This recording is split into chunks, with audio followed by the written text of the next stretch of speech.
कल एनडीए सरकार के मंत्रियों का शपथ ग्रहण हो गया। कुल 72 मंत्रियों ने शपथ ली। अपर लिमिट मंत्री परिषद में जितने मेंबर रह सकते हैं वो है 81, उससे 9 कम 72 मंत्रियों की शपथ ली गई। जाहिर सी बात है, आने वाले वक्त में अगर कभी मंत्रिमंडल विस्तार होगा तो 9 मंत्रियों की गुंजाइश रखी गई है। लेकिन यहाँ पर सबसे चौंकाने वाला जो झटका लगा वो लगा आरएलडी के अध्यक्ष जयंत चौधरी को। जयंत चौधरी चुनाव से ठीक पहले, जब कार्यकर्ता दोनों पार्टियों के आरएलडी और बीजेपी के आपस में लड़ रहे थे, सब चीजों को दरकिनार करके बीजेपी के साथ चले गए। एनडीए का वो पार्ट बन गए। 2 सीटें उन्हें मिली, जबकि इंडिया गठबंधन उन्हें 6-7 सीटें दे रहा था। लेकिन उनके लिए अच्छी बात यह रही कि एनडीए की सरकार बन रही है। इसके बावजूद वो अपना राजनीतिक करियर शुरू हुए किए उन्हें 15 साल हो गए हैं, पहली बार मंत्री बन रहे हैं, लेकिन यहाँ पर उनको कैबिनेट मिनिस्ट्री नहीं मिली।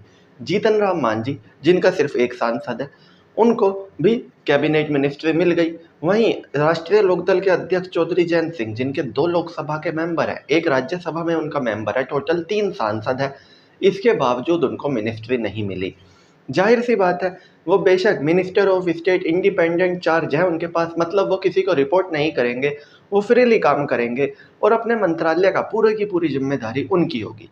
लेकिन जो कैबिनेट होता है उसकी मीटिंग होती रहती है वक्त वक्त पर प्रधानमंत्रियों के साथ, तमाम योजनाओं को कैबिनेट इम्प्लीमेंट कराता है।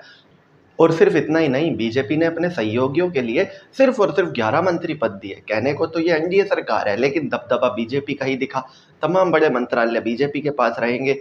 जेडीयू और टीडीपी जो सबसे बड़े अलाइज हैं, टीडीपी के 16 सांसद हैं, जेडीयू के 12 सांसद हैं। उम्मीद थी कि इन दोनों पार्टियों के 2-2 सांसद कैबिनेट में दिखाई देंगे, लेकिन ऐसा नहीं हुआ। दोनों पार्टियों से एक एक सदस्य को कैबिनेट में मौका मिला। वहीं एलजेपी से चिराग पासवान कैबिनेट में है और हम के जीतन राम मांझी कैबिनेट में है।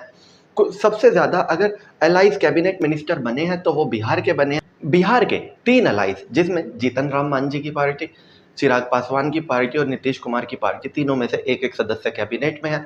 वहीं 2 मंत्रालय सिर्फ 2 पार्टियों को दिए हैं बीजेपी ने, एक टीडीपी और एक जेडीयू। जेडीयू का एक सदस्य मिनिस्टर ऑफ स्टेट बने हैं और उसी तरह टीडीपी के भी एक सदस्य मिनिस्टर ऑफ स्टेट बने हैं। अब आगे देखने वाली बात होगी जयंत चौधरी को आगे कैबिनेट मिनिस्टर बनाया जाता है यूपी विधानसभा चुनाव से पहले या नहीं, लेकिन फिलहाल उन्होंने सपना तो यकीनन पाला होगा कैबिनेट मिनिस्ट्री का, लेकिन आखिर में उनको संतोष करना पड़ रहा है independent charge minister of state से। हालांकि ये मिनिस्टर ऑफ स्टेट से फिर भी बेहतर है। मिनिस्टर ऑफ स्टेट अपने मंत्रालय में कुछ भी फैसला लेने के लिए स्वतंत्र नहीं होते, उनको हर चीज़ के लिए रिपोर्ट करना पड़ता है कैबिनेट मिनिस्टर को।